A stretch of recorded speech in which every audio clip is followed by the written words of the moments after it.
now on the knocker. BBC News at 3 o'clock. The general election will be held on Thursday, the 9th of April. This is the story of a general election fight in just one constituency. It isn't a glamorous constituency, nor well known, but it is very special for the teams who will struggle for its votes. This constituency is a knife-edged marginal.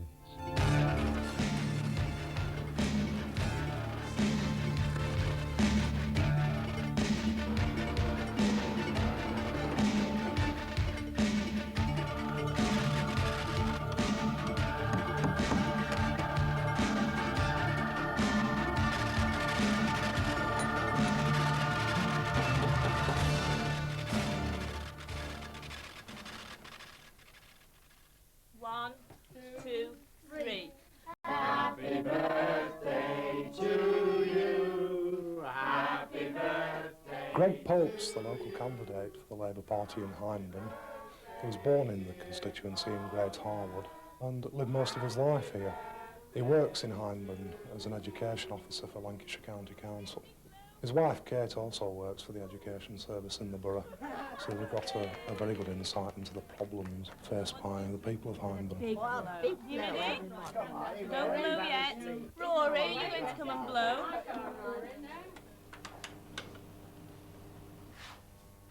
Right, take a big breath in for me now, Mrs. Walsh. Yvonne Stars is the Liberal Democrat candidate for Hyndburn. She is a senior radiographer in the National Health Service, and she is the mother of 3 grown-up children, and she's brought them up as a single parent. She's very proud of her children.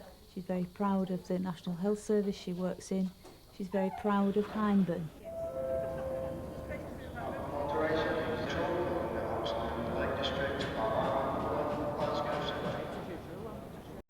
Ken Hargreaves lives in Oswestwhistle. He is a local man. He's very well respected and liked by the people of Hyndburn because he's very approachable and anybody can see him at any time. And I think that's smashing because I think that's how an MP should be. He should be part of the community in which he's the MP for. Except that Ken stopped being Hyndburn's Conservative MP when Parliament was dissolved. All 3 candidates are now locked in a contest for votes where anything goes, as long as it's allowed by the fine print of the law. So the candidates cannot talk to us until after nominations close on Wednesday, yet we can see and hear their campaign teams joined in the battle for Hyndburn. Provided with a pinch of salt, will the Hyndburn voters swallow it? Will I bugger in? Oh, there's not one of them fit to vote for.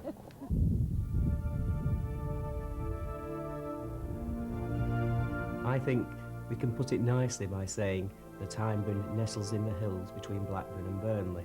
And of course, if you say you come from Hyndburn, and they say, where's that? And you say, Accrington. Oh, Accrington Stanley. I always tell everybody I come from Accrington and not for Hyndburn because they don't tend to know what I'm talking about if I say Hyndburn. Hyndburn's a mixture of town and country. The actual community of Hyndburn, you still find a lot of people they don't like Hyndburn, they don't relate to Hyndburn, they still think in terms of Clayton-le-Moors, Oswestwhistle. Great Harwood, Church. Baxenden. Rishton, Altham. Never missed one. Huncourt and Huncourt. There's a mixture of small terraced houses, which are the legacy of the old industries, although a lot of the mills have closed down now and the air is a lot cleaner. But there's also a lot of new houses that have been built in the last 20 years or so, and there's a lot of people in Hyndburn now who probably work in Preston and Manchester and commute. It's got some of the worst housing in the country. About over 50% of it's considered to be in urgent need of some fairly drastic repairs and modernisation. Hyndburn suffered a lot with the decline of industry, particularly cotton, and we see the derelict mills around. Sort of semi-urban deprivation. For all our members to this special general meeting, I'll quickly move on with the business, that this general meeting of members of the Hyndburn Conservative Association hereby adopt Mr J.K. Hargreaves as Conservative candidate for the Hyndburn parliamentary constituency. You all know why we're here. The phony war is over. The real battle has commenced. We need to formally adopt Yvonne now. Can I have a motion to that effect, please? I'd like to propose that Yvonne Stiles is our parliamentary candidate for the Hyndburn Borough. Well, comrades, it's an honour for me and a privilege as chairman of the party to formally nominate as our parliamentary candidate and next MP for Hyndburn, Greg Pope. They're off in the Gold Cup. They're racing in the Gold Cup to time. After months of waiting, Hyndburn's Labour supporters have been finally released from starters' orders. They're now staking all on their preparation and the poll results. Right, have you got odds for general election cup to win more seats? Yeah, to win more seats, Have you got any odds for, to win outright? Yeah, to win the election outright. We haven't got any odds as such, no. I suppose you could say we're like greyhounds waiting to get out of the trap when they hear the hare coming. And now the traps are open, you know, we are going to catch the hare and destroy it, so to speak. Which is not our party policy, you know, we want to see the end of hare baiting, but... We've got just a 250 so far for your cup. The demand is so great, we're just up our feet. I've come to pick up some posters, and then we're going out canvassing. We actually, we had calls last night, and we actually ended up distributing over 250 posters in one ward alone. Last night, you know, the response has been so adamant that people want to see the back of this government once and for all.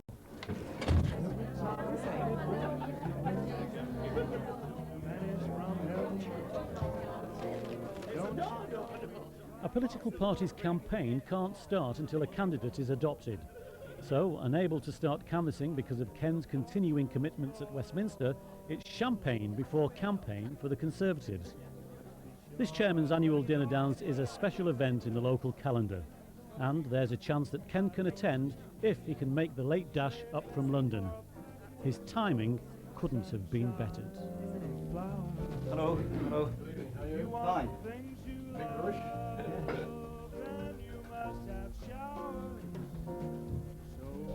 When you hear it thunder, don't run out. There'll be pennies from heaven falling.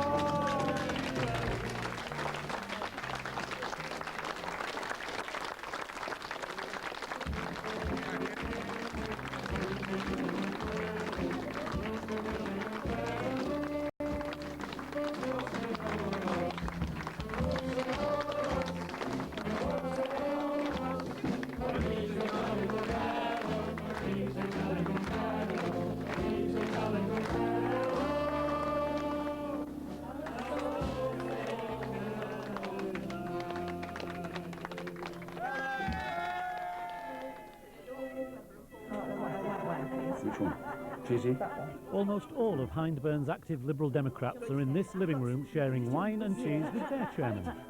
Although Yvonne has finished work until the election is over, they too cannot begin campaigning until she has been officially adopted. Their canvassers will be spread thin in the coming weeks.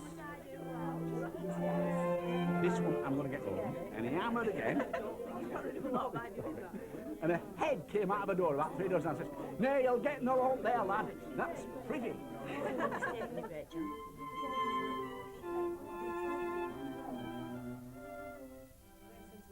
Already about 18. Well, this 10 million housing is the money that you got when Betty Coach and you went to London. That's right, that's state action. But Greg Pope voted against you going, Against Betty going, right. and he's saying that we didn't get anything. Well, that's why we need to make the point. If Betty hasn't come down... This is the initial leaflet. It's taken the form of a newspaper. Leaflets are very important at election time because, of course, the local media become non-biased. So every time they print a story about Ken, they have to print a story about the Labour candidate or the Liberals or whatever they call themselves candidate. And it's got to be ready for delivering this weekend. Labour have already started putting leaflets out. I think it's a bit early and people will be sick and fed up of it, but by this weekend we need our leaflets to start dropping through the doors. Fine, that's fine. Can you just put it up on the screen now? See The overall, full page of it. Yeah. Across town, in a secret location, the Liberal Democrats use high technology to open another front in the paper war. These hours are vital. All the parties know that the leafleting strategy will be crucial to their campaigns. Okay, let's go and get them. Can you show us how to use the life jacket before we go? We're all meeting up at the Hargreaves pub. We've been expecting the election really since Greg was selected in September 1990, so we've been preparing as best we can within the limited money we have available. The third place party is the Liberal Democrats, and their stronghold is in Baxenden and Barnfield wards. The Conservatives, really going by where their councillors are, I have I think 9 on the local council, their strongest support tends to be in Twizzle and Rishton. Twizzle's Ken Hargreaves, the sitting MP's hometown. So what I'm told by Walworth Road and the national agents and the people up there is you start your campaign in the area that has the most support for the third party, the one that can't really win, which in our case is the Liberal Democrats, who in the last general election I think polled 8,000 votes compared to 20,000 for the 2 main contenders. So that's why we were in Barnfield ward last night. That's where we started the campaign. I think what we have to remember during this election is it could be so close. We know how close it can be in Hyndburn. I mean, we will be happy to win by anything from 1 to 6,000, but it could be that it's so close. In that situation, it's very important not to take one step out of line, because if they can find any reason, anything that we've done wrong in our campaign, they will try to overturn the result. We had the great big sob story. I mean, they still think their votes lost in the police station when we got in the first time because they couldn't get, because they can't stand losing. And you've got to remember that will be the situation. So don't do anything out of line. We're starting off in church, and I think that's good that we're starting off in church, because we are starting off in a place where they think that perhaps they are strongest. I think they probably have a fit at the strength of Ken's support in church, but if we can get a very good team out on Monday evening and let the Labour Party know that the Tories are here, the Tories are in church, we're not going to leave any stone unturned, there isn't any area where we dare not go, we will go anywhere. Yes. We want to be seen to have the show on the road, don't we? Get the show on the road. Myself, I believe in a coalition. I'd love a coalition government. Gets all the brains together, because there are brains on each side, aren't there? Whoever gets in, they're pulling the other party to pieces all the time, and I'm just sick of them. There's a lot to do, isn't there? Such a lot. They say they do, and then when they get in, they don't. I always remember Mrs. Thatcher, and I said, well, I'll vote for Mrs. Thatcher this year. And she was going around the supermarket with the basket saying, just look at the price of this, just look at the price of that. And when they got in, everything soared up. So where do you go from there? Now, as far as leaflets are concerned now, the newspaper's ready, being folded, and Joan and Stuart have got the leafleters sorted out. The teams know where they're going. If there's any gaps when people report back to Joan and Stuart, we've plenty of time to fill those. I've got some extra names to give to Joan, some more help. I've already received quite a number of them, and I've folded them ready for delivery. And Alan and Marjorie are folding the bulk, so that's going well, and it's sorted. Yeah. Do we know if any have actually gone out yet? Probably they will have done. I think Albert was doing some yesterday. So oh, good. We obviously have a much smaller budget than the Labour Party and the Conservative Party, and we have fewer members, but that makes it more, it makes careful planning more important, and we think we've planned the campaign within a tight budget that will still be effective and deliver what we want it to deliver. Of course, it would be so much easier if we had a lot more leafleters and a lot more canvassers. We won't be able to knock on as many doors as the Labour Party and the Tory Party, so we've tried to organise a campaign that will minimise that disadvantage. The advantages, of course, is that you've fewer people to organise. We've a small, committed team of people, and I know that I can rely on them. If they say they're going to do something, they'll do it. I know I can rely on them. I know where they can be contacted, and we've actually built a very strong, tight-knit team that will deliver the sort of campaign we want to deliver. No. You get straight It's not in. going to happen. You've taken one of those things already. No, this is Spiker. Hello, Mervyn, it's Margaret. John Major isn't due until 2:30, so that makes him 40 minutes late. So what do we do? They told me no about 2 o'clock, so what's the now? Yes. Where's Mary now? Anybody want a sticker? There you are. Don't you lose your rosette? Are they coming in now? 5 minutes. Well, just let me circulate for 5 minutes. Hello, hello. Thank you for coming. Hiya, all right. Good. I think it's a good idea to question the whole idea. Well, we can question it among each other, but I don't think we should do it too publicly in front of the viewer. I mean, I think that would be the response. Elite. I thought we were supposed to be in the business of revealing things rather than that's not concealing true. them. Hopefully you haven't just discovered You realise all this is being... Not a word to... James Fuchs. He's all right. Okay, We sir. know about him, yeah. It's a bus, there's a special bus with all equipment in, I think. I think that's what it is.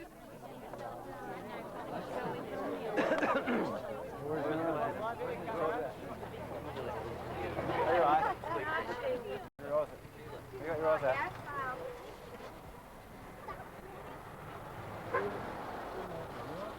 This is all the press. Oh, is it the press? No, press. Hello, Mr. Field. I'm Greg Pope, the Labour candidate. Hi, I'm Greg Pope. Hi. Greg Pope. Pleased to meet you. I'm Greg Pope. This is Greg Pope, the Labour Party candidate. I've always voted Labour. Oh, thanks for your support. I think you might be with us this time? Oh, definitely. No doubt about that. Pleased to hear. We'll win this time. Get rid of the poll tax. Get some money spent on the health service. Well, we've got to get it sorted out somewhere because it's in a terrible state of the country. No jobs for kids, is there? You know. It's just locked up to the dogs, hasn't it? It has. To me, we're being run by a bunch of amateurs.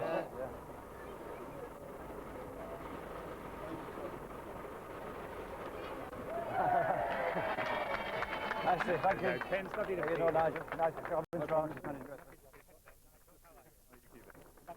Thanks for coming.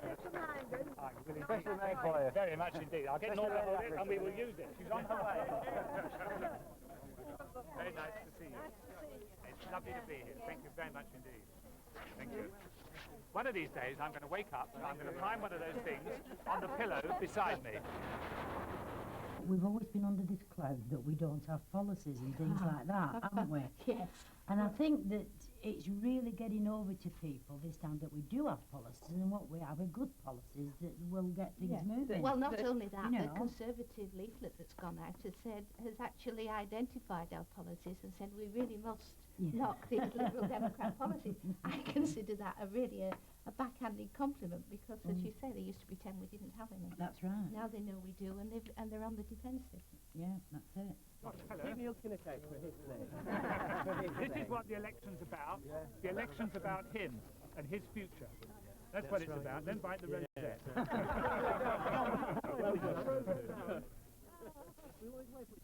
Peter has skillfully created a photo opportunity with his son Dominic, but coverage of the Prime Minister's disrupting walkabout in Bolton the same day squeezed this touching occasion off the front page. Norma will catch up. He knows who he is. It's not that man. That's John Major. Who was it? Who is that man? Who came to see you? John Major. Good boy. Good boy. Okay, that's great. Cheers. Thanks very much. Bye. Margaret Beckett's coming here at about 2:20, 2:30. It's just, in some ways, typical of the Labour Party that we're here now on the Thursday night. The visit's taking place tomorrow afternoon, and I still don't know the details of it, and it's all a bit chaotic. And is she coming? Isn't she coming? And what's going to happen? And what are the arrangements with the local press? And I'll have to contact them, but we'll have to do that in the morning because they'll have gone home now. How much direction do you get from central office? That's a naughty question, isn't it? Well, you'll be watching this. You can guess. No, that's not fair. Certainly, especially Well, when no. it's after half Yeah, past midnight. we won't actually come through, but lunchtime news we're looking for a reaction. So we're talking general. It's difficult to react I know, but it looks as if they're going to be 4 or 4. Greg has been forced to change his timetable at the last minute to attend the Labour Party regional campaign launch. Presumably you disagree with that.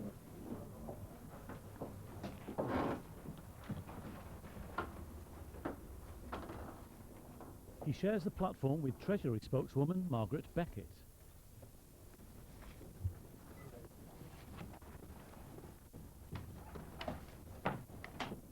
Right, good morning everybody and welcome to But media cover is stretched on a day when many senior figures are visiting the Northwest. There are just 3 journalists present. Repeats all the mistakes of the poll tax.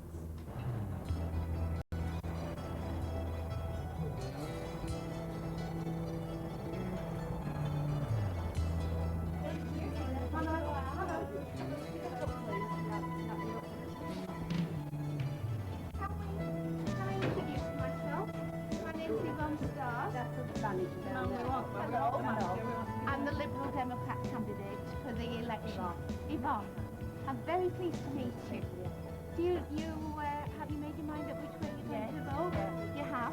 Good. That's fine. That's what democracy is all about. Give a little leaflet on our policies for pensions. If they're just more muscle, they always say, oh, Liberal, you know, the trouble is there's no muscle behind it, you know, they'll be all right and mean well, but there's nobody backing them up. Star, the Liberal Democrat candidate. Pleased to meet you. Hello. I will do, because I think it's time Liberals went in and showed them what they could do, to be honest with you. Just what, I think everybody you speak to is fed up.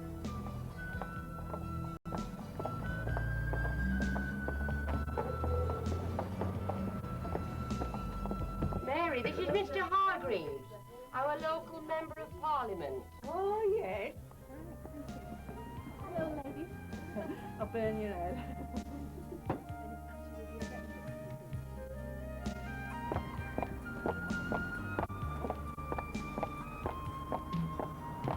Lily, this is our Member of Parliament. Nice to see you. All right. Well, that's lovely. Thank you very much, everybody. Thanks a lot. Thank you. Thank you.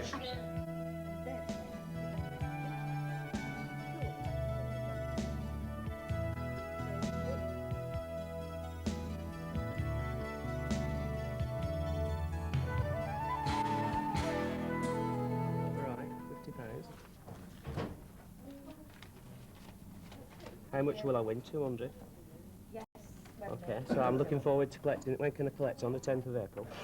Yes. Right, I'll be in. I'll be in at 10 o'clock on the 10th of April. That's good. I think I've got a good bet this morning. 13 to 8 against, which worried me at first, but it's just, I understand the odds are set in London, where they haven't got the local knowledge, and they will have looked at the national opinion polls as they stand at the moment, and they want to take the local factors into account, and the fact that during the election I expect more of a swing to Labour in the south than there will be in the north of England. There are 1 or 2 people in Hyndburn who've made quite a lot of money on Ken Hargreaves at election time, because we've defied the odds before. Though the Hyndburn election match started with just 3 contenders, the latest news is there may be at least 1 more candidate warming up on the touchline. If the bookies' odds are to be relied on, the Reds are ahead after the first week, but red-shirted Accrington Stanley went down 3-0 on Saturday.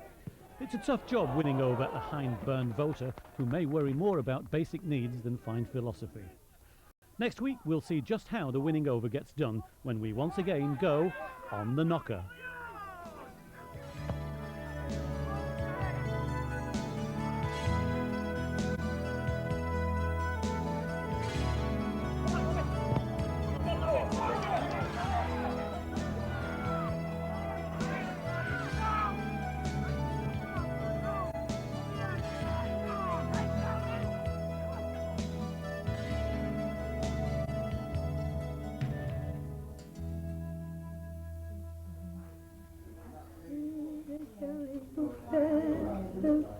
He's a jolly good fellow. He's a jolly good fellow. And so say all of us. Very good, Claire.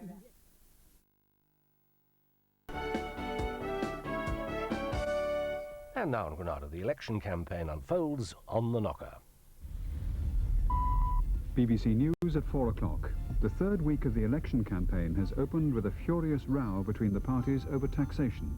The Conservatives have repeated their accusation that Labour's spending plans would mean big rises in income tax, a claim which was dismissed as pathetic by Labour. The Liberal Democrats have accused the other parties of conducting a Dutch auction.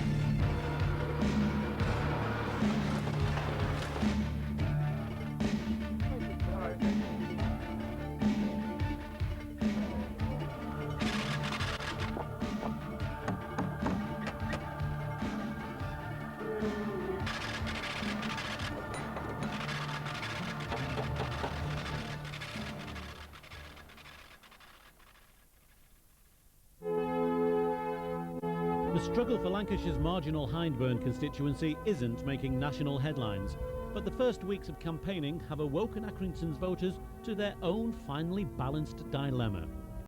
A 2000 majority Conservative seat, won twice by sitting MP Ken Hargreaves, is the prize for Labour, who led the charge into battle for their hopeful Greg Pope.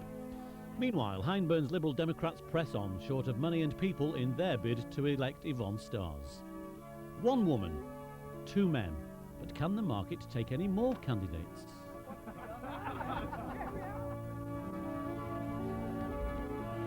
At the centre, you get this way, the ounces in the centre, what it comes through. Get it on, hurry!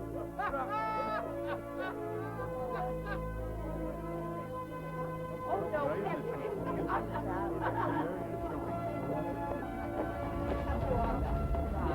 All week, the media have been pestering marginal Hyndburn. The Guardian, Newsnight, The Express. Enough's enough of that Are you already. sick of it? Yeah, I'm Will. You name it, they've been cornering the voters for a quote. How do you think it's been going so far? We've thoroughly enjoyed ourselves this week. We feel very positive. We've had very many positive responses on the doorstep. We've been really buoyed up by the warmth of feeling and the real interest that people have shown in Liberal Democrat policies, and we honestly believe that there's going to be a massive change.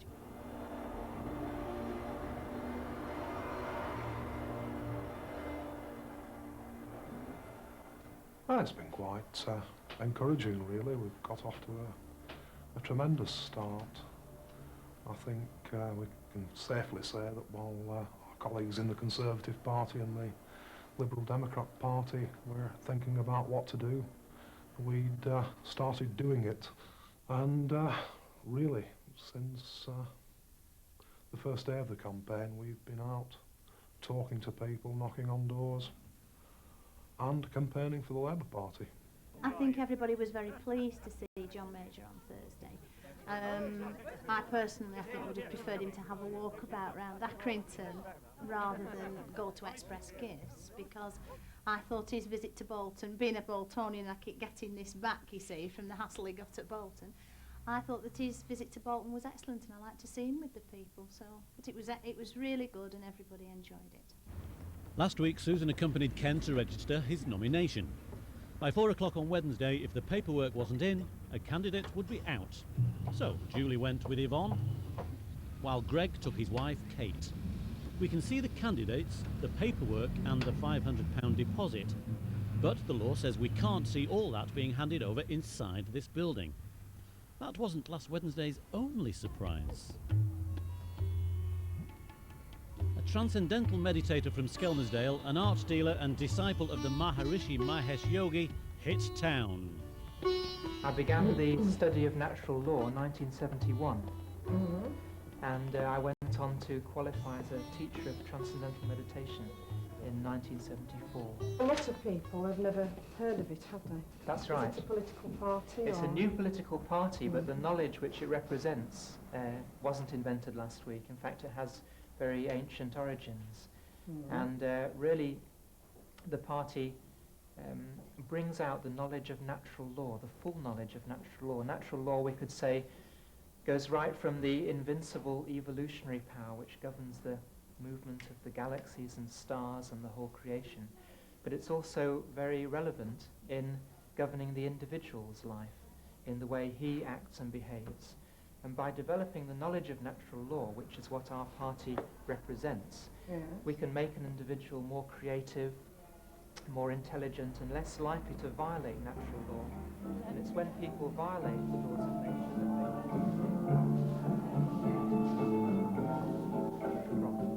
and people are very dissatisfied with the very confrontational approach of the existing political system. It's based on opposition. It's based on pulling down what the other person says. If you were walking in Accrington now, Yeah. canvassing outside the main shops, and you tried to persuade a pensioner to vote for you, Yeah. what would you say in a nutshell, without coming out with the... Well, one of our policies is higher pensions, Yeah. and we believe both in low taxes for all and higher pensions and higher child benefit and so forth. And the reason why we can balance the budget in those two extremes is because we're going to stop wasting money. I hope I don't have to dance at this dance school, because my dancing is...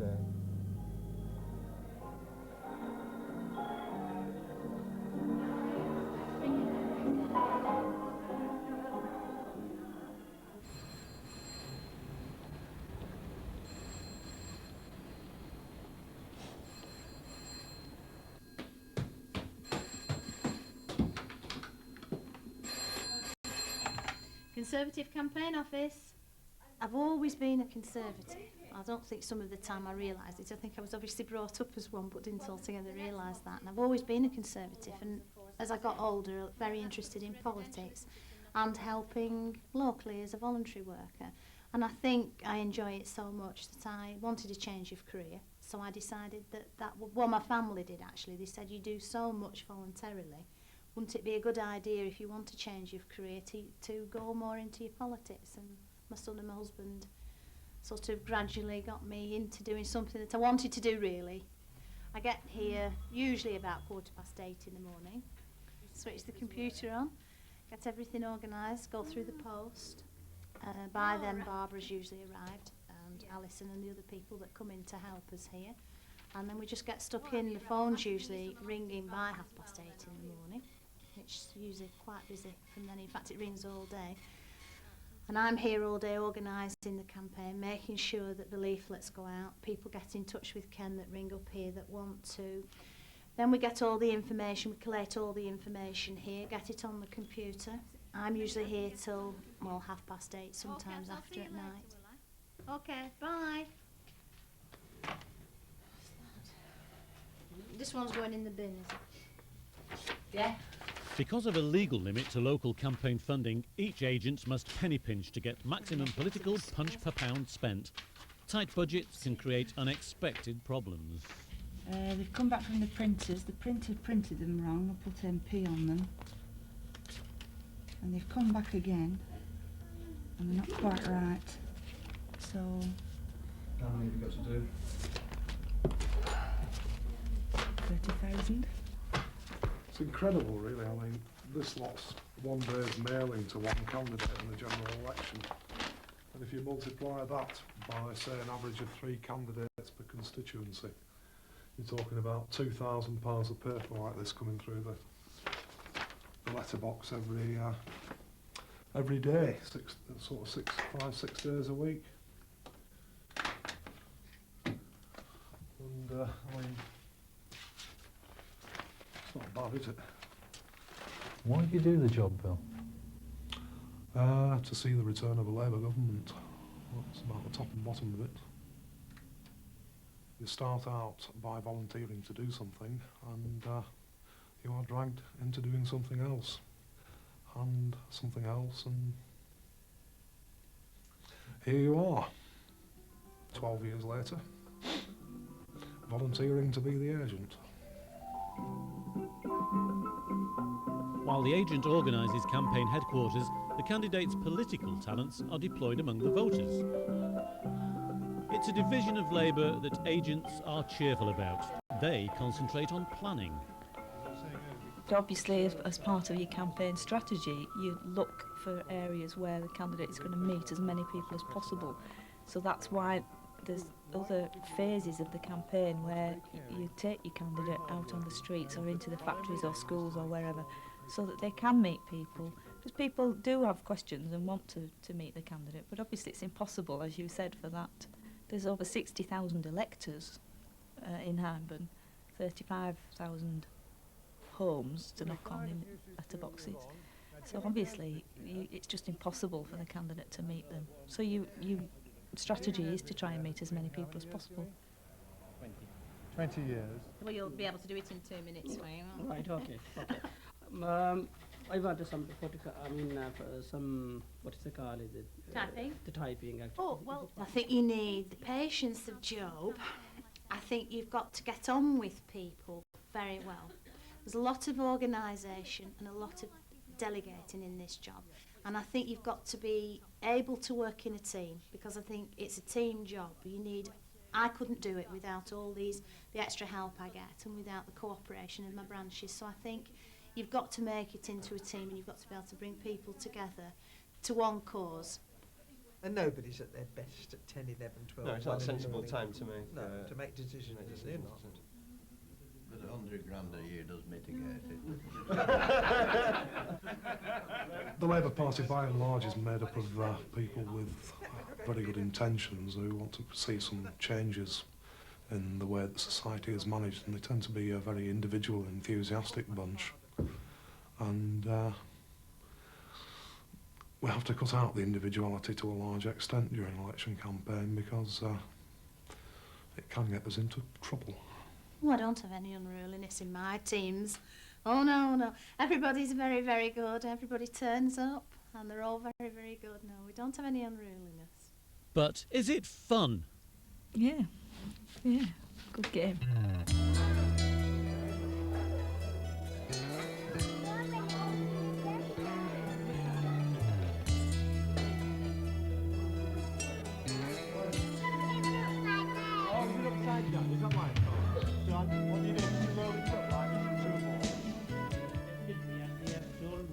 Than once that certain Labour councillors have been in touch with them with a view to canvassing the people and getting the support for the Labour candidate. Right. So I think if we don't contact the people that we know of in our areas, obviously that is going to make some difference at the end of the day.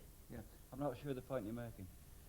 Actually, yesterday I had a couple of people in, and they said they have been approached by Councillor Bill Smith, at home, and certain other, Ken Curtis, for example, and they are trying to make sure, that they show their faces at each and every place. But I can say to you, all our councillors who have been involved this week, we've only got 9 as against their 30-something, and they've all been working quite hard, so I don't think you're being very fair, really. We haven't got any councillors in that area, so perhaps I can leave it with you and Mr. Jan, Naomi, to get together to organise contacts and talking to people. Obviously, I mean, you are our doing, representatives where we have no councillor.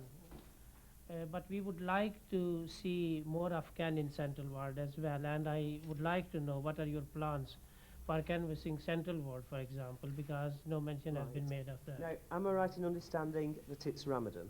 How does that relate to the canvass?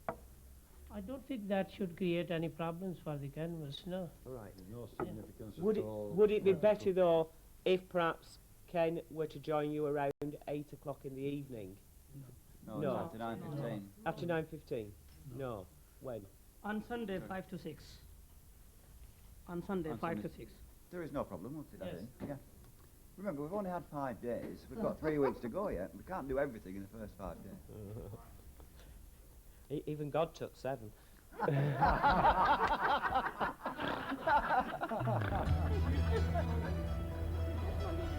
come round here, darling. Okay? You get this. Right, sure. Should we have the head teacher on or not? You get the head.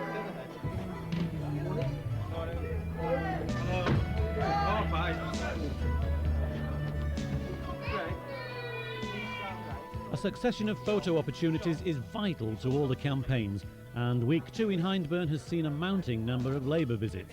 For the papers, it's another picture of Joan Lester. For Greg, it's the required positive image. Critics of Labour's national campaign claim Shadow Foreign Secretary Gerald Corkman has been kept under wraps, but he seemed happy to be unwrapped in Hyndburn. Another positive image for Greg?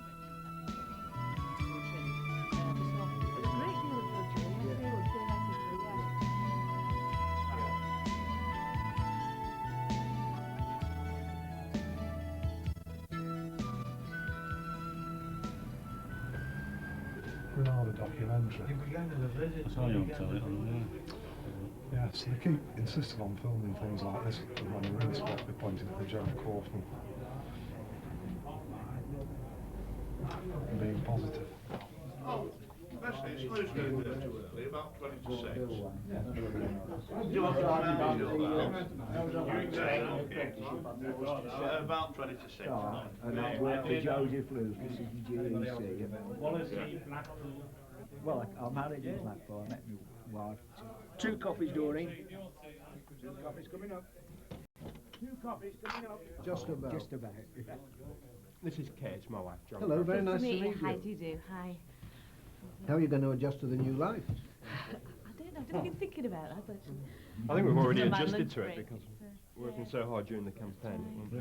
It won't be a big shock. As our poor 5-year-old said, well, never mind, in 3 weeks it'll all be over and everything... For most campaigners, sandwiches are now the staple diet, and the teams need all the strength they can get because they're about to doorstep the voters. I discussed this with a number of defence manufacturers. And Hyndburn's voters are hungry. They will be very I'm fairly happy with the government we've got now.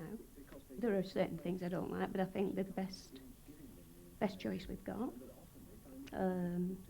A lot of people moan about the health service. My own dealings with it have been very good. My own family's dealings with it, you know, we have no complaints.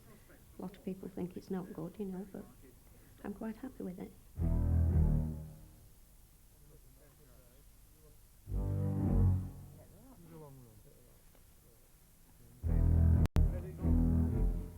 What I thought was bad the last couple of days, the way the 2 main parties have been bickering about this NHS thing.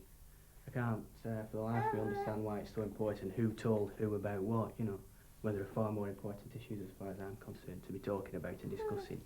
And I was watching Newsnight last night when Cook was talking to Chris Patton, and it was just like, well, blame him, you know, I blame him, we blame him, and there was no discussion on policy or anything at all, and I couldn't understand why.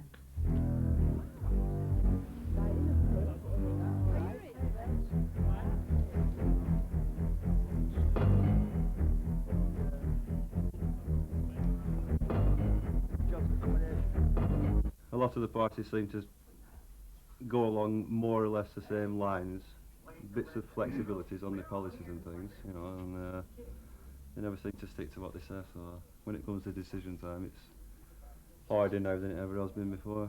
It's like it's dire circumstances now as well, so it's same for everybody, isn't it?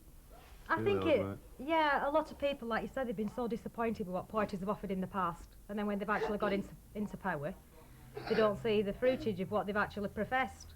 So, I mean, I think people are a little bit wary as to vote for a particular party. I mean, I have a lot of friends who haven't really made their mind up yet.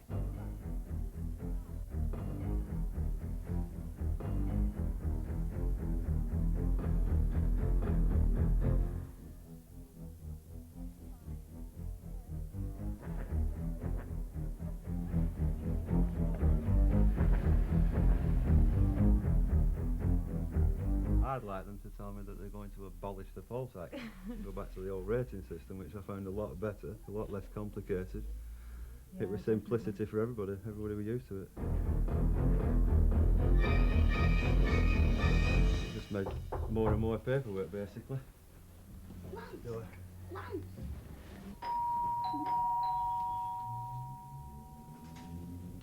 Hello. Sorry to disturb your evening. Yeah. Look, putting the kids to bed, are you? Jolly good. Hello, my name's Edna Millett. I'm just calling on you on behalf of Yvonne Stars, and I'd like to leave you some leaflets first of all, and I don't know whether you've made up your mind. I mean, you're working, are you? And you've No, I'm unemployed. You're unemployed. Yeah, one of my issues. So that is an issue for you, Yeah. right? With a family, of course.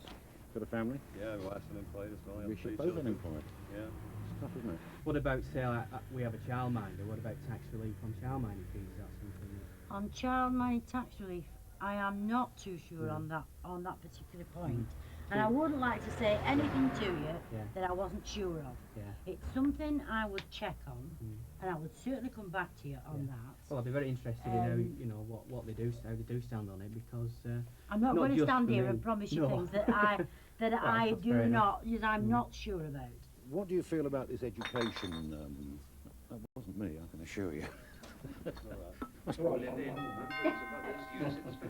Sounds like... The only other thing I'd say to you would be you've got a fight on your hands with Ken because of the way that he's represented this. I feel myself personally that he's represented this constituency very well. Yeah. I'm not going to argue with you on that that's one. fair enough. It's That's not the way I our feel. policy to, you know, throw stones at other people. What we want to do is put our policies forward to you and be positive on that ground for ourselves and not be negative about other people. You know, that's not our way. No, that's fair enough. Oh dear. Hello, my name's Edna Millett.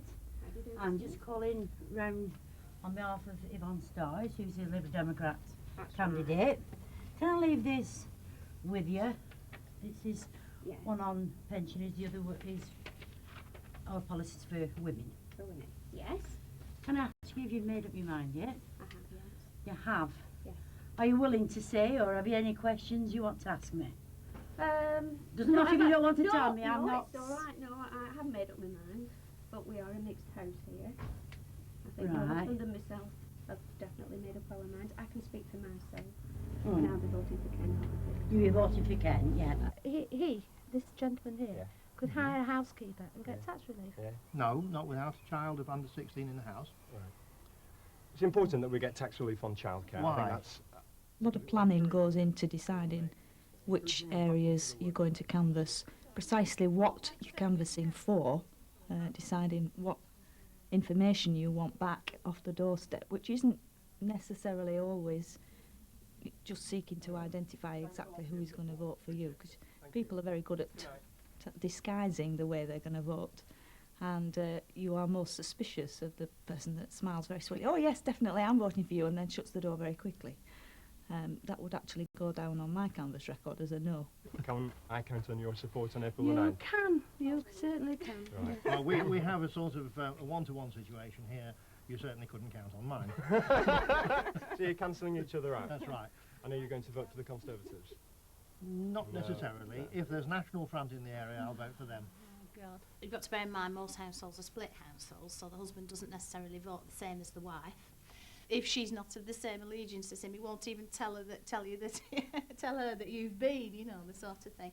But that's what we try to find out, the voting intentions of everybody in the family and what they voted previously to see if they've switched. That's really what we want to know.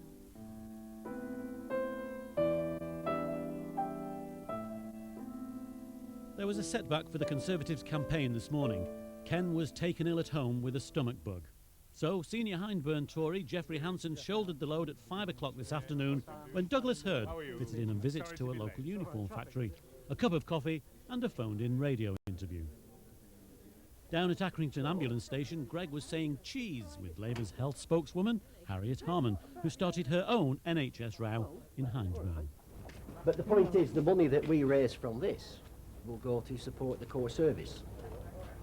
Now, well, that's what I call a two-tier healthcare system. This is exactly a two-tier healthcare system where you have a very upgraded ambulance for private patients and then you subsidise a rather less upmarket service for the NHS patients. I hear what you're saying. All I'm going to do is show you the vehicle. Yes, well that's wonderful. That's very useful for you to show So, to me. Hello there. where's Mr. McPherson? Meanwhile, Yvonne must wait a little longer for her heavy artillery. But Cyril Smith is on the way. Though the bookies offer the best odds on Greg winning, there are still 10 days to go. Once the election's over, what will you be doing? Back to work. Ing for a living. Working for the Bradford and Bingley Building Society. Well, to pay them the money to pay the mortgage, that is. I don't really work for the Bradford and Bingley Building Society. I just have to give them all my money to pay the mortgage.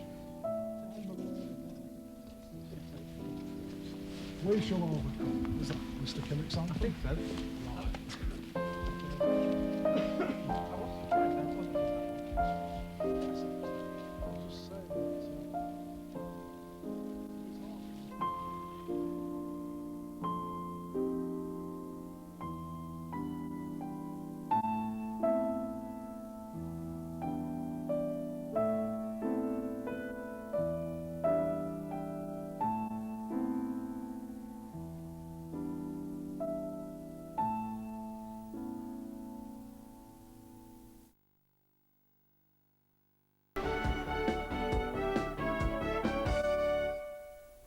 Now on Granada for an election report, we go on the knocker.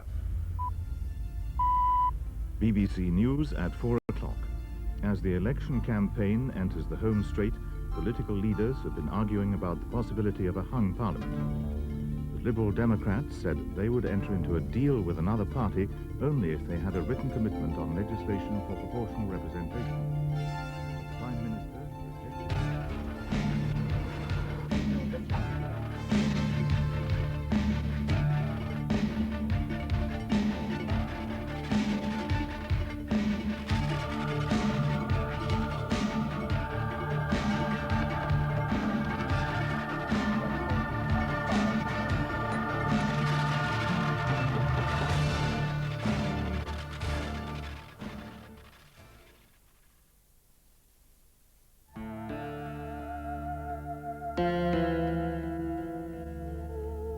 Four candidates are wooing the finely balanced marginal Hyndburn constituency, made up of the half-dozen distinct communities that encircle industrial Accrington.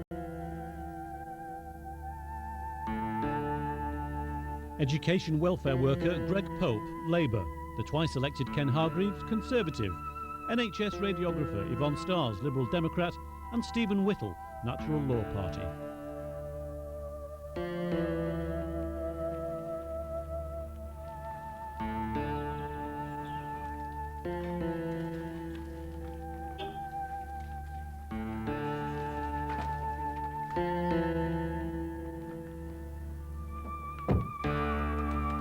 Hyndburn is a constituency where nothing is quite what it seems. Incomers who expect a snag-toothed skyline of mill chimneys find themselves confounded by neat market squares and sturdy farms. And the election campaign here little resembles the national leaders' barnstorming. Yet, candidates must engage in the same contrived dance with the media, while treading warily lest they step in the political pit. With 1 week to go, there's tension not far beneath the surface. And just one is there any teeth in there? Yeah, I'm going to send in the local newspaper. We also don't forget to vote Liberal Democrat. Thank you. Hi, Yvonne. Hello. Cold again. Cold? Yes. And wherever we go, it's Belthorn or Alfie or here. Oh, I keep bumping into you. I've never seen Ken Hargreaves yet. Nice to see that the opposition parties are out meeting the people, even if the Tories aren't. Senior Conservative stalwart Geoffrey Hanson is about to find himself taking up an unexpected challenge. The Foreign Secretary Douglas Hurd's put us in the schedule for this afternoon. Unfortunately, Ken is working a bit too hard, and he was taken ill last night, but nothing serious, you know. I mean, we don't have any panic or anything because we're pretty sure it's just a one-day thing where, you know, you're sort of laid up for a day and then we're hoping he'll be able to resume his programme tomorrow. So then I've just had a phone call to say that the schedule's been brought forward. So I think we really ought to get cracking.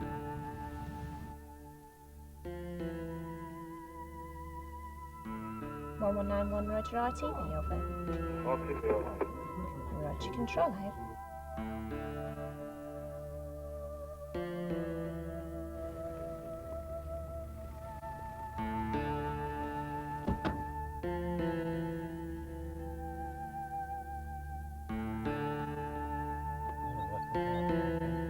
Can't be an empty car park.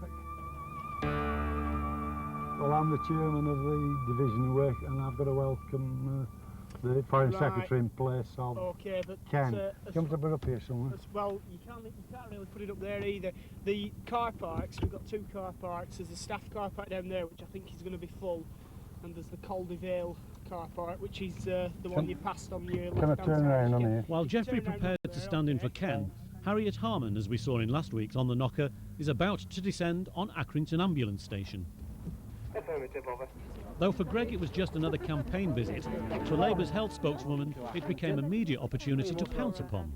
So Divisional Officer Ron Blackburn is about to be steamrolled. The following day, Hyndburn would discover it had been woven into the fabric of the national campaign. Yes, how many have you got voted? I was at the ambulance station in Accrington yesterday, and there were two ambulances side by side, One brand new modern ambulance with all the latest high technology equipment and seats that looks as though they'd come out of Thunderbirds 2. And then there was another ambulance that looked as though it had seen better days. You know, the sort with the plastic seats that are supposed to look like leather. And as I went up the steps into this brand new state-of-the-art ambulance, the station officer said, "This vehicle will be used to convey private patients." Ron Blackburn was soon to find himself at the centre of a row.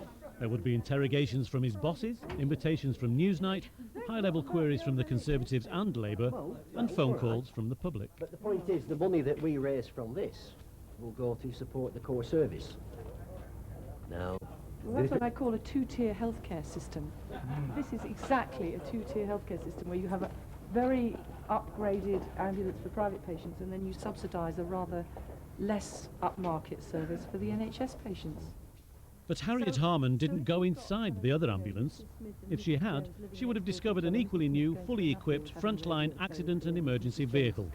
Nevertheless, it was an opportunity for a rapid press release. But if there's a market and money to be made, then why shouldn't we make it compared to Joe Bloggs and Company?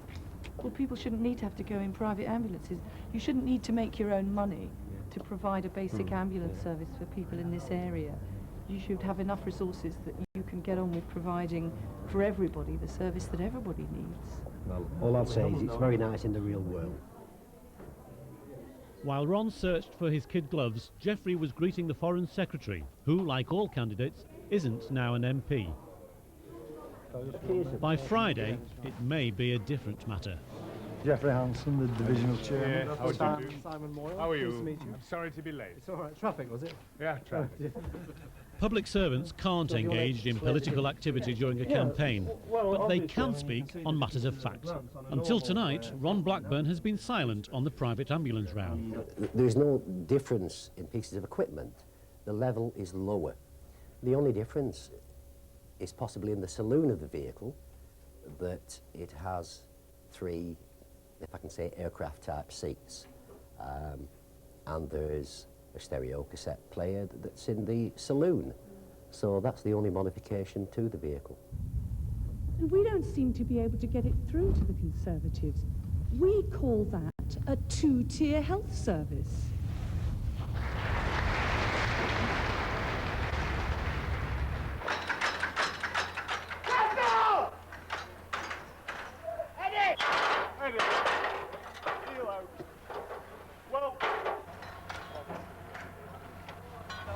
All the parties search continually for the best media profile.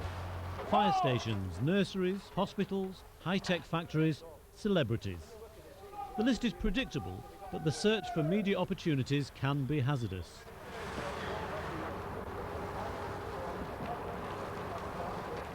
Keep the branch open in a minute. I'll break this.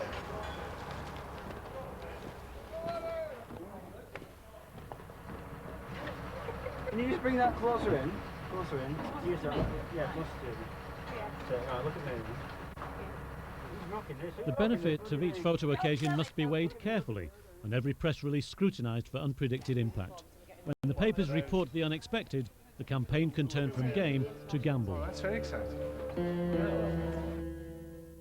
Another story was beginning to form on Hyndburn's fax machines and front pages. Alban Hothersall sustained head injuries playing football and had been turned away from Blackburn Royal Infirmary. The scanner, bought by public fundraising, didn't operate at weekends. With Royal Preston's scanner undergoing maintenance, the injured man finally underwent a brain scan at Blackpool, Victoria. A press release from Ken Hargreaves' office condemned the lack of weekend scanner facilities. But then Blackburn surgeons pointed out that imposed cost-saving measures were responsible. The scanner story began to reflect badly on Conservative health policies. It threw us into total disruption yesterday. Douglas Hurd was coming, and there was a danger that people would panic, and because Ken wasn't there to spearhead everything, that everybody else might sort of just lie back, because I mean, I felt that Douglas Hurd yesterday wasn't particularly important to our day. The important thing is that we're canvassing and delivering and getting on with things. It's very unfortunate because I feel that Ken was making the running in the campaign. and now Ken is still having to make the running, but from a sedentary position at the moment. I want to be amongst everybody. We've had a very good reception. I really am very pleased with the way things are going, and desperately sorry that I'm wasting 2 or 3 days lying in bed. Although wasting isn't actually true, because despite the fact I'm lying here, I still am involved with Peter, telling him what I want to be done. Sadly, other people are doing it rather than me. I'd like to wish Ken all the best, both in dealing with his own insides and on the 9th of April. Everybody who knows Ken knows how hard he works. On Friday, it's the last big local newspaper, the Accrington Observer, before the election. And certainly our diary was filled with events, not just visiting constituents, meeting people, although that aim is always there, but there were the photo opportunities at the nursery, Ken going playing bingo. We do look for a good photograph of him in the last week, and it worries me a little bit. I remember in the 1983 election that the Observer, actually we had a ministerial visit, and they showed the minister but cut Ken off the photograph. Now this time Ken's not even on the photograph with Douglas Hurd. So we could have a situation where we've got Greg Pope's photograph, Yvonne's photograph, and Ken not there, but Douglas Hurd there. So it was little bit double-edged, wasn't it, Douglas Hurd's visit yesterday? At the moment, short of making a cardboard cutout of Ken and putting him there to wave, it's very much up in the air at the moment as to whether we're going to make it.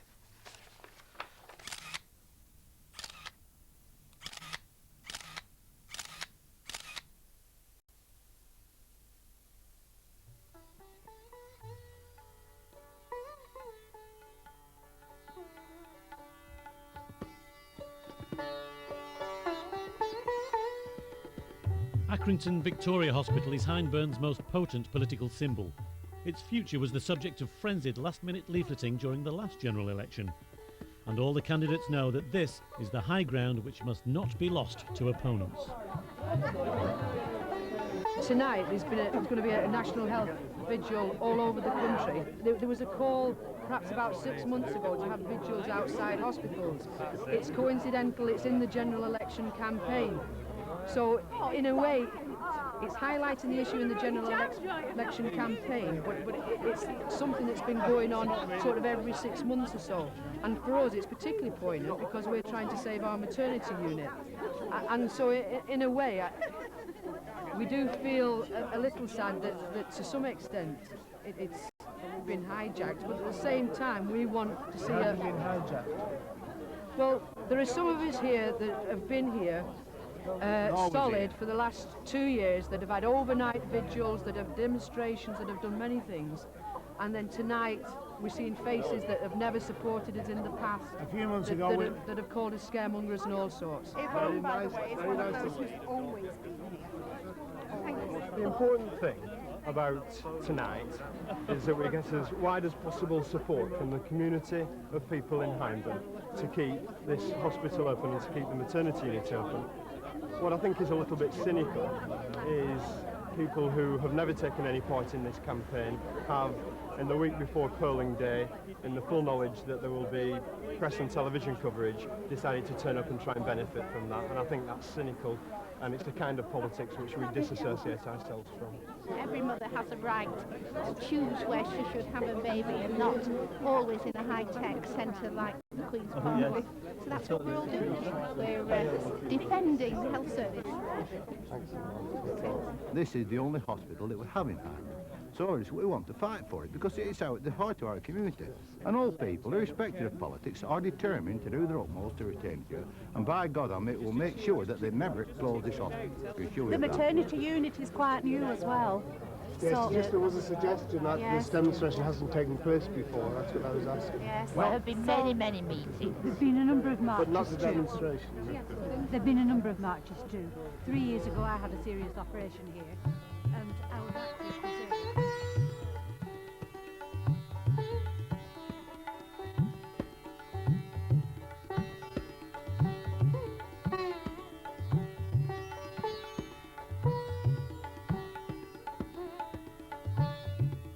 forbidden by law to call their musical campaign meeting a concert, that would be an illegal inducement to vote, the 3-week-old Natural Law Party harmoniously outlines policy to prospective voters. There are 4.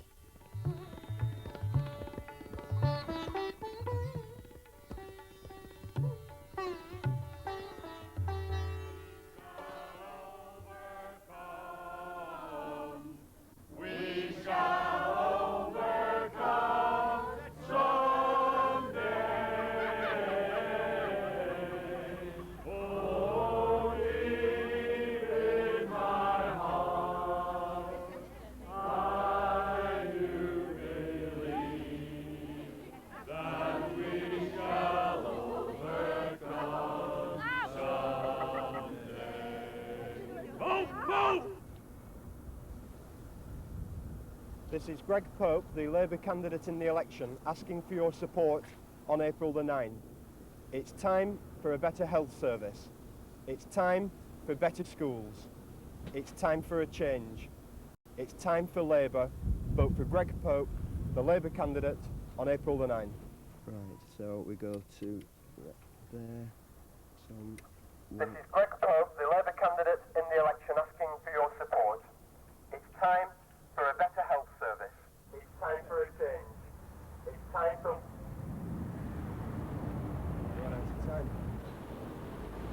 Yellow, 29. Red, number 1.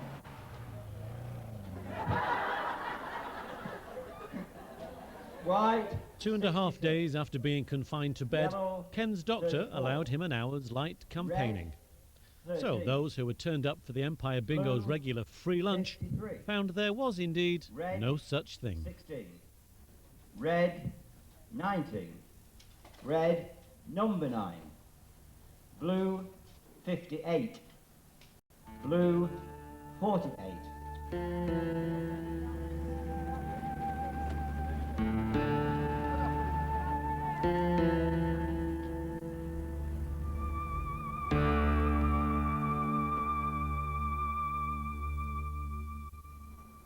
Just go through it again, Greg. You arrived at the ambulance station for a prearranged visit with a leading national That's right. politician. All That was sorted out. organised who by? We organised it. With a media furore on several fronts, Greg consults that elusive creature, the spin doctor. These rare beasts usually haunt the higher reaches of the parties. They work out how best to manage media presentation. Asked if we wanted to see an ambulance. We were taken to the first ambulance in a row of ambulances. It turned out when we got to it, and I say we were taken But you there... played no part in that decision about which ambulance it would go none with? at all. Okay. And when we got to the ambulance, we were told it was private, so we didn't set it up. In fact, I didn't know, and Harriet Harman certainly didn't know, that there were any private ambulances at the ambulance station, so we couldn't have set it up. And but Ken Hargreaves has now apparently issued some kind of release saying that you chose it and you did it deliberately. That's right. So you've got to decide how you're going to react to that. Well, I think we need to make it clear, because I think we need to make it clear to all the local papers that that's not the case and that he's mistaken. Yeah. I think in some ways it's a sign of their desperation, and as we're going to the last week of the campaign, they're now clutching at straws. He clearly hasn't researched it properly, and he's ended up putting out a statement which is factually incorrect. I mean, I would hope what the papers will do is actually check with the ambulance station. The gloves are definitely off at this stage, and I understand the Labour candidate is issuing challenges left, right and centre for public debates. I can't understand that you would think he would be out there meeting people. I just think they're getting a little bit desperate.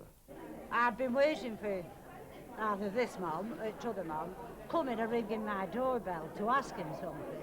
All as I've got is a thing pushed through my door. Sorry you weren't in. They never even rung bloody doorbell to find out. Hey, am I on? If you've applied in time, you should get This it is the either here campaign's or there. first Lots of sizable like media that. opportunity for Because Hyndburn's Lib Norman's Dems. mother-in-law, my brother's Though Paddy mother-in-law, Ashdown has dropped in on nearby constituencies, he hasn't been able to fit She's Hyndburn in. not bad, you know her, Eunice. No, I'm not here. Yeah. I better be careful, you don't know what she knows. You might have to whisper, kid. You might have to whisper. Eh? Hello.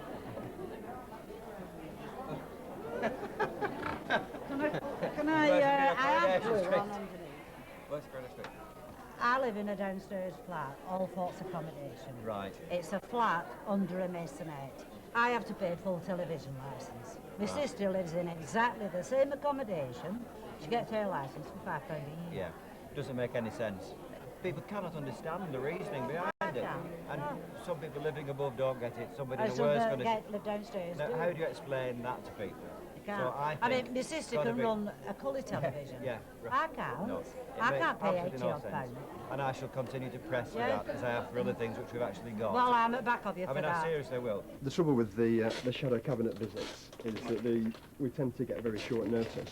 Though Greg and his team are confident of victory, they continue to push for more visits from Labour's top names. Yeah, another big name. I'm here permanently, I'm part of the furniture. We're really pleased. We're pleased about it because it means that Kinnock will be in East Lancashire. Can I have a word? I don't know, actually. I mean, I wasn't a party to the decision, so I'm not sure. Then they can't see you behind me, Seeker. Bella gets it raw, you see. Get us a drop of milk in there, kid. Right, I'll be pouring the milk. Got it. Yes, thank you.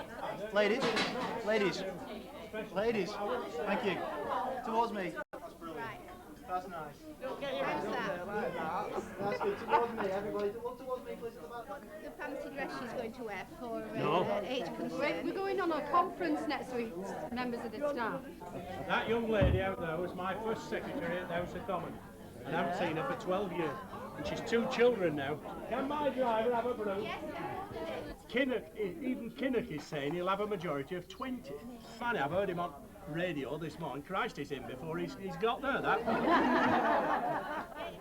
Anyway, it's lovely to see you all. What am I doing now? We're taking you for lunch now. Well, I've had lunch.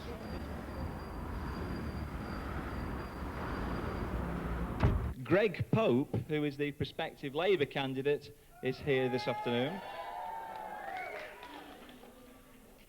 Yvonne Starr, who is the Liberal Democrat candidate, is here this afternoon.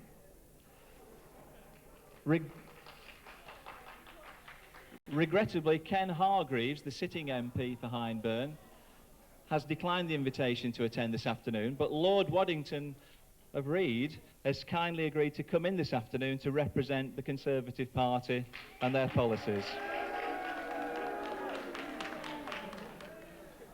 Can I ask the representatives of the parties and the candidates, please, to make their way to the front of the hall? Thank you.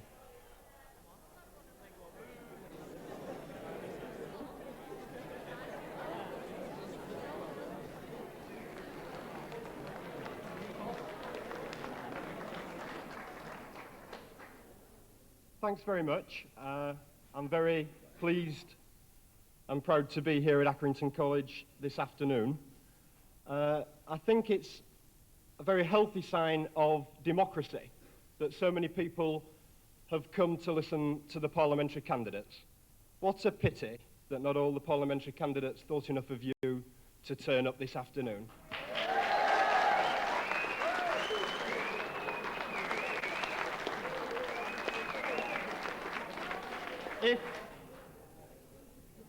Just before I go on, I'll say this. Ken Hargreaves has consistently refused to debate on a platform at a time when it means something during this general election with the other parliamentary candidates. The only debate that he's agreed to is taking place at a time of his choosing, 8:30, Wednesday night, April the 8th. It can't be covered in the press, it can't be covered on the TV, he won't come and debate the issues. We did say when the invitation came along that on that day we had a programme of factory visits at that time, and it didn't seem fair to the people who were expecting me to go on the factory visits to say to them, sorry, now we can't come, we've had a better offer. But I did actually say I would go to the college in the morning at 9:30 and speak for 10 minutes and answer questions for 20 minutes then. But I think they wanted to do it as one programme, one unit. This afternoon, Michael Heseltine flew into Hyndburn for a 40-minute visit. A bad national result for the Conservatives might help make him the party leader. But what Thursday holds for Hyndburn, no one can be sure. Ken, an opponent of poll tax, is now opposing NHS policies. Greg, with all to gain, remains the bookies' front-runner. And Yvonne has quietly stretched limited resources to the utmost. By Friday, we'll know who won. But in next week's final on the Knocker, you can find out how.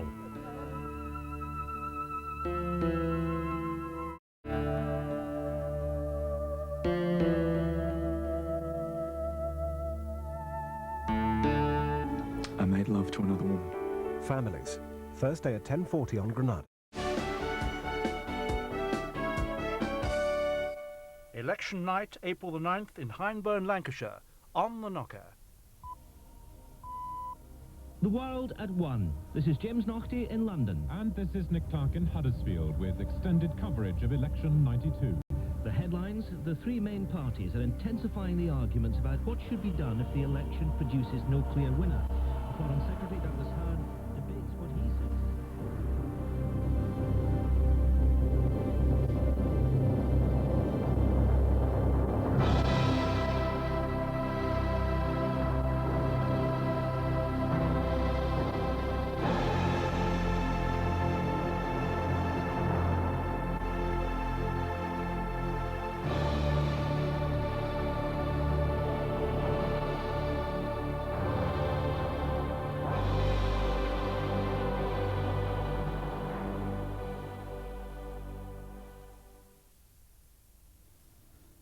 Last week, the street-by-street fight for Lancashire's marginal Hyndburn constituency was moving towards the final battle. A prize held by the Conservatives, Hyndburn must be won convincingly if Labour were to form the next government. But crosses on Accrington ballot papers have delivered surprises in recent years. A majority of just 21 first gave Hyndburn to sitting MP Ken Hargreaves. But Greg Pope aims to take the seat for Labour, who expect a walkover. And the Liberal Democrats' hopeful is single-parent Yvonne Stars. What address have you got? The Walker Street. Well, they won't want two, will they? Across the constituency, the furniture of democracy is being moved into position. Voting booths, ballot boxes, polling stations, Hyndburn's master plan readies all for April the 9th. But two temporary polling stations have arrived on the same street at the same time. You're on Dorby Street. So mine's is Parker Street on ticket. So right to end, turn left, first right. Yeah, if you go back onto the road here, it's the next one round, isn't it? Oh, wait a minute. I'll come over the bridge and turn right left.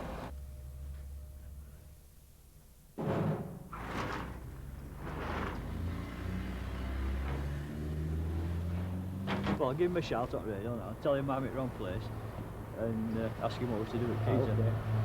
I'll see you in a bit. Yeah, all right.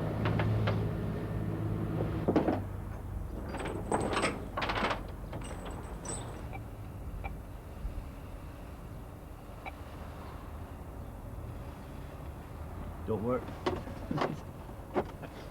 Can't get in from here.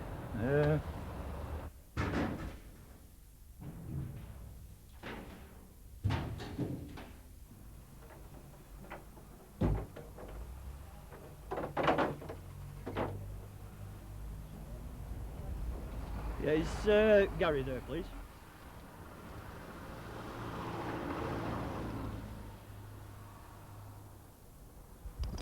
He's gone dead. Not. No, as soon as she answered, she said good morning and it just went off.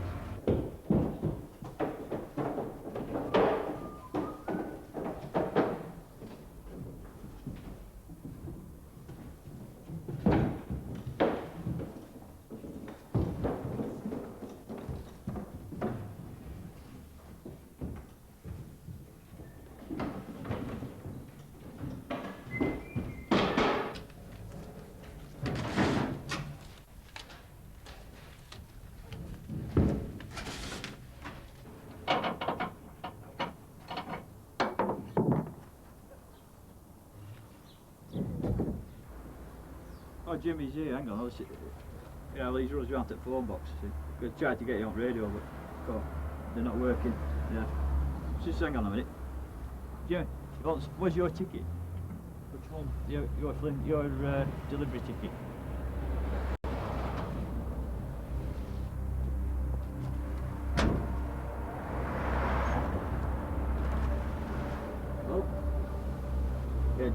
Derby Street, actually. Yeah. Yeah, so mine, I've had to take mine to Derby Street. Yeah, I'll take mine to Derby Street because Jimmy's already on Oopty. So, mine's still hitched up yet. What about keys? What are we doing with keys for them? Could leave them in box where gas bottle was. Where you put, like, you know, with the box on front for gas bottle. Right. Right, okay. Tap. No.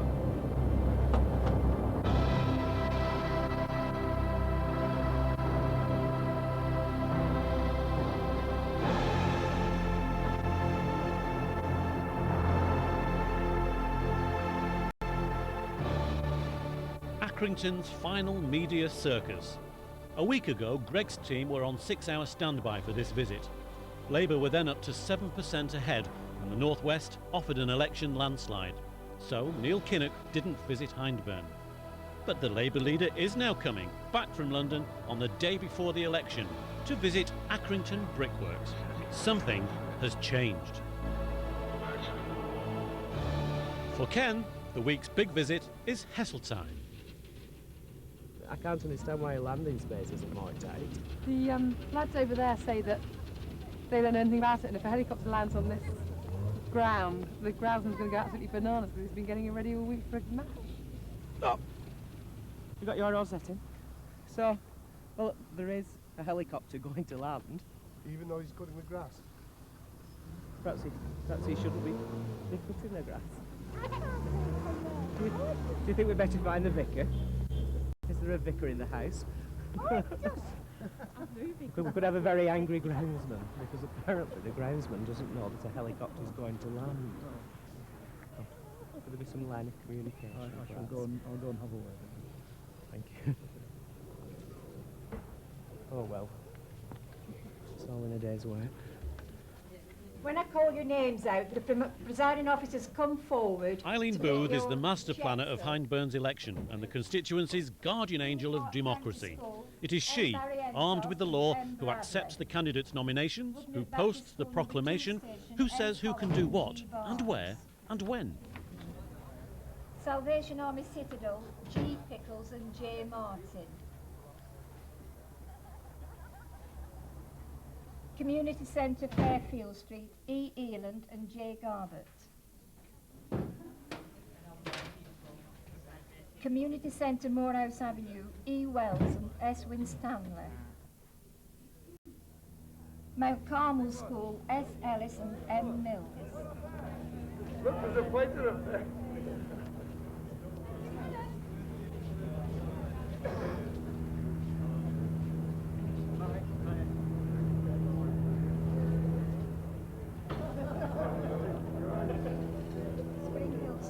M. Jackson and D. Wellesby.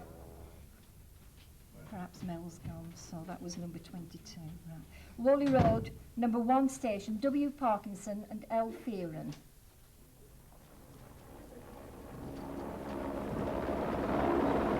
Michael Heseltine has spent the campaign jetting his way across the country region by region.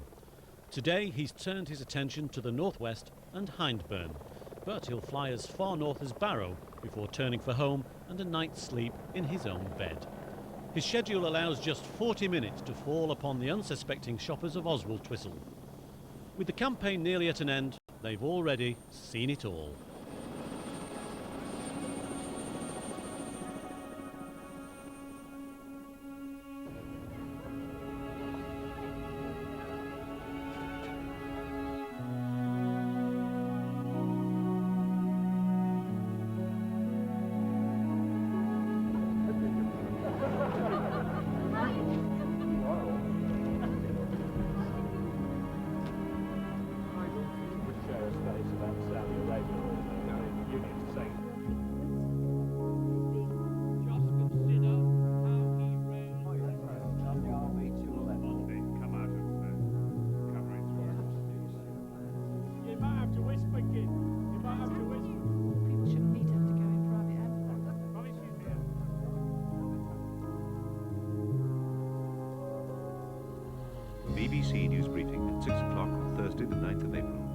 morning, this is Eugene Fraser.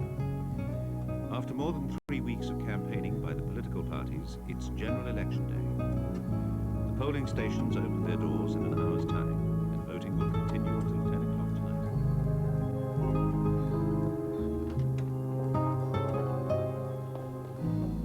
No lie-ins today for the presiding officers of Hyndburn's polling stations.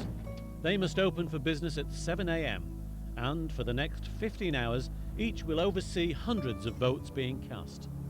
After a bomb warning at the briefing, there's tension in the air.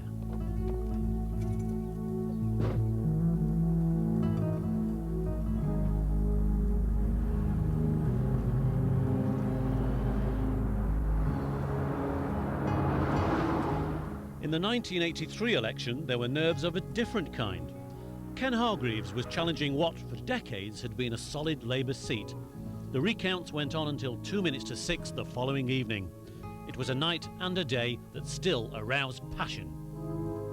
From the returning officer's point of view, you feel that you are responsible for the complete safety of the people there, that you're responsible for the honesty in the count, and that's particularly important. And I remember on the 83 one, when I was the returning officer then, we had the agent of the losing party as the most honest man who we could rely on particularly. We first of all started off on that occasion with one box missing, and this was from Great Harwood. It got to 20 minutes, the box hadn't come in. Half an hour, and then the town clerk whispered to me, he said, bloody hell. He said, this looks as if we're going to have a re-election. And then we sent the police out for them, and it turned out that the poor chap couldn't balance his books by one vote, and he was in a shocking state. We got sort of 2 people to take him home straight away. The box was counted, it was found to be right, and he just had the misfortune of being one out. It was the biggest schmozzle as you could possibly come across. When you go into the tables there, and they have the 2 pigeonhole units with different boxes where they put the votes in, and those were full, and then there's votes all over the table, and they wasn't really segregated, and it was just a shambles. It was just a shambles what was happening there, and as a consequence, that is as I see it, and rest assured, I make my way to get as close as possible to the table where all the work is happening at the time when it matters most. Although the first recount showed Labour ahead, there were still ballot papers to be accounted for. Later recounts tallied the total votes, but gave Ken Hargreaves a tiny majority. They announced that there were so many votes gone missing. Why they started with another count instead of taking them back to the table and straightening that matter out is beyond me, and has been beyond me ever since that election night. There should be no such thing as continuing with another count until they'd straightened up those absent voting. That's the objective of a recount, to do that.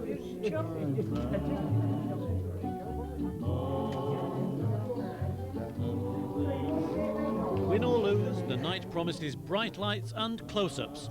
While Yvonne and Greg prepare for their ordeal by media, Ken tours the committee rooms where voters' doorstep promises are matched with reality. Yeah, good, I'm pleased. Super.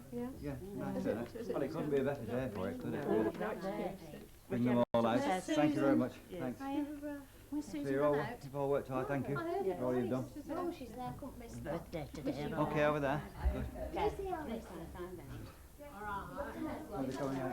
Oh, coming out. Not so bad. Well, the weather's right for us, isn't it? Yeah.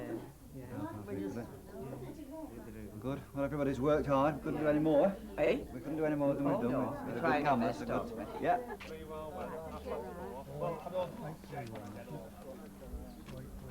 Outside the polling stations, Labour tellers mark off the names that have actually turned up to vote. Those who haven't will be offered a lift or a gentle reminder. Yes, I'll get you some. There's some there anyway. Well, use blue tacks because... I think the best of all would be masking tape. Yeah, actually. masking tape. First time. In a lifetime. Thank you. First time in a lifetime. Labour election agent Bill Whittaker tours polling stations to gauge the day's mood. What's it looking like?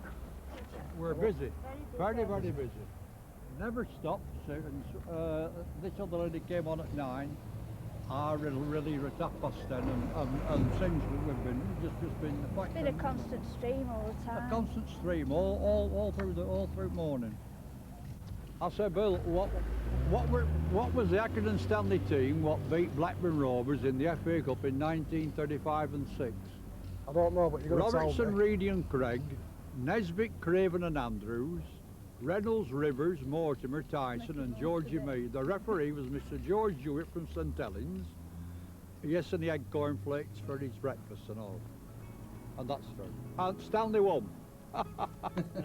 My memory is still very good, and I did say about 8, because it so happened that I was correct, because there were 2 votes found immediately after that which were faulty, and they reduced it to 6 for the final count. So he's a politician, So can't these you? 2, I was there, chum. So was I, but go on. Yes, I was on the stage. And then on that, on the again, While Tom and Stuart disagree over the 1983 events, Liberal Democrat Alan Lund tries to referee. But in any It's a case, position the third party is not unfamiliar the Labour with. asked for a recount there. We then had another recount, and it came that Hargreaves was in, I think it was by 6. Perhaps you can tell me if I'm wrong there. 6 on the first. It was 6 on the first one. It was 20 on the 20 on the second one, 20 on the next to the last, and 21st on the last one.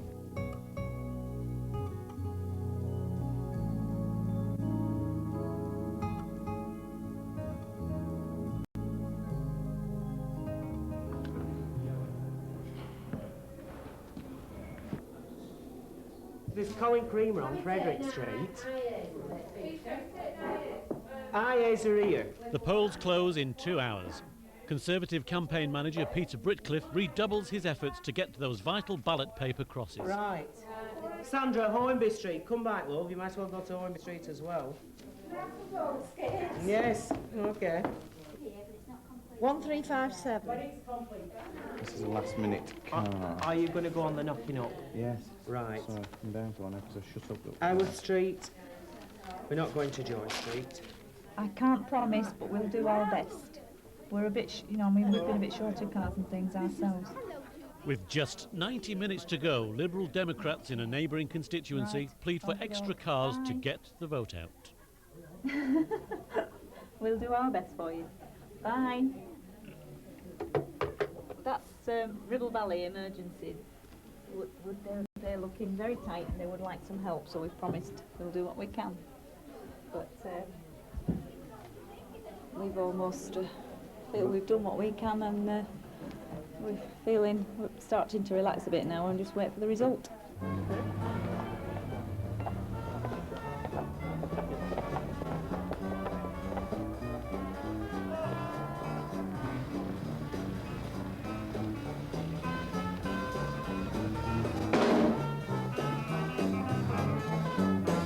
10 o'clock strikes and polling stations close after a near-record 84% turnout. All across Hyndburn, presiding officers nurse their ballot boxes back to the town hall so that the count can begin.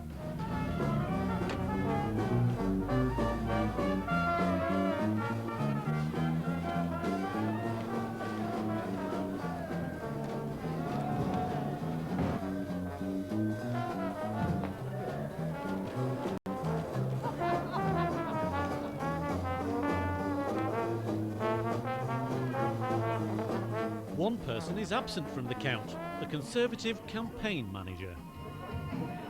I'm superstitious, I never ever go to the count. But if there's a recount and they call the cavalry in, I'll be there. I'm blue all over tonight, even my tongue's blue.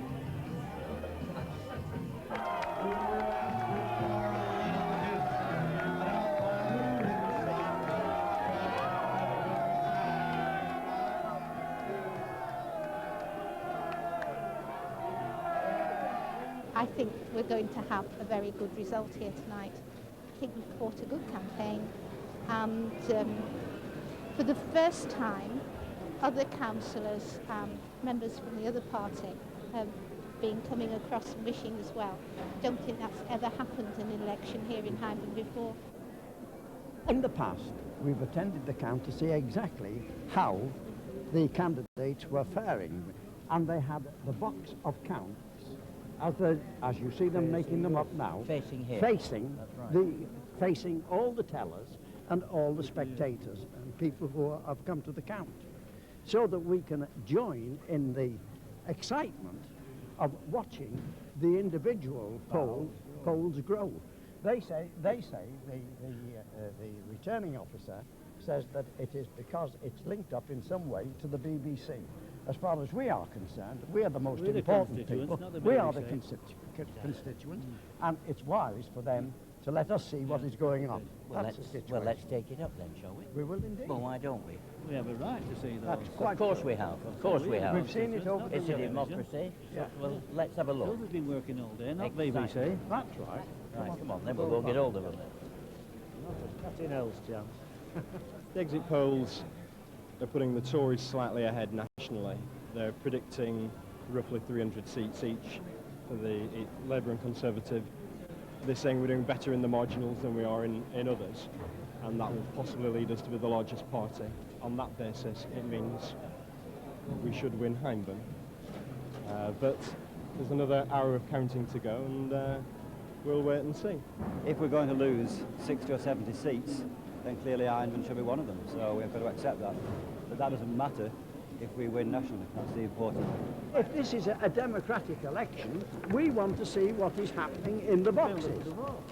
It has been over the years. That has been the way in which all elections have been conducted in this town hall. It's always been that way that we have seen what's going on. For 21 years we've seen that, and we haven't got it now. I can't change it now. I don't wish to. I'm in charge of the count. That's it. Well, sorry, I can't argue with you. That's it. No, we're not going to argue, Mr. Wedgwood. Can we say this? We do place a protest, because that is quite undemocratic as far as we are concerned. Great. All right.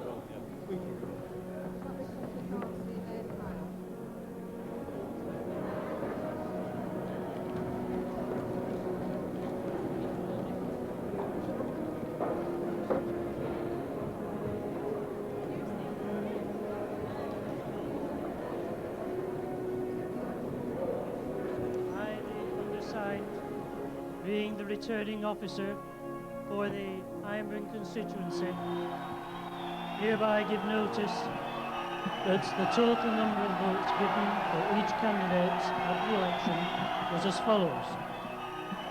Hargreaves, Joseph Kenneth, Conservative, 21,082. Gregory James, Labour, 23,042. Stars, Yvonne, Liberal Democrat, 4,886. Whittle, Stephen John, Natural Law Party, 150. And I declare that Gregory Pope has been duly elected to serve as member for the said constituency. So Hyndburn is now Greg's, but with a majority less than hoped for. Having lost the battle, Ken's party went on to win the war. Yvonne's share of the votes was down, squeezed between the two old foes. The Natural Law Party, not unexpectedly, lost its deposit. But the fight doesn't end there. In a few weeks, there are local elections, and beyond them, the European. And beyond that, who knows? One thing is certain, very soon the politicians, professional, part-time, volunteer, man, woman, young and old, will be once again out on the knocker.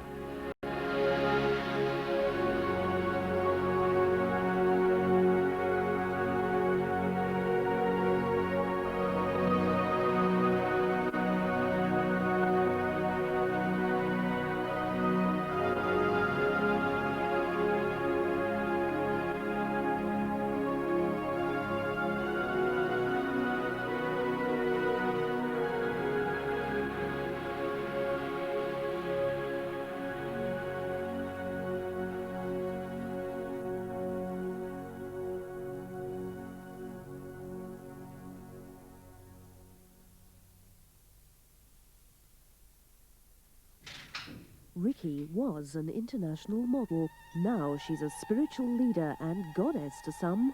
With many followers, she's set up an aid program in Bangladesh and receives funding from lavish charity balls. But is she really the angel she makes out to be? She's a taker. She's not a giver. They want help. Material help, not spiritual. The Angel of Bengal, Thursday's True Story at 10 on 4. Next, the inmates of Wentworth prove to be angels of mercy as the deadly fever continues.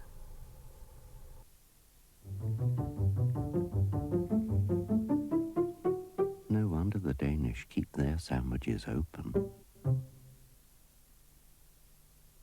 You don't know they're there. They're that thin that you don't know they're there. Donna Spenceley has discovered new super thin Always Ultra towels. When you see them, you think, no, these won't work. They'll never work, but they do. They do keep you dry. They keep you fresh.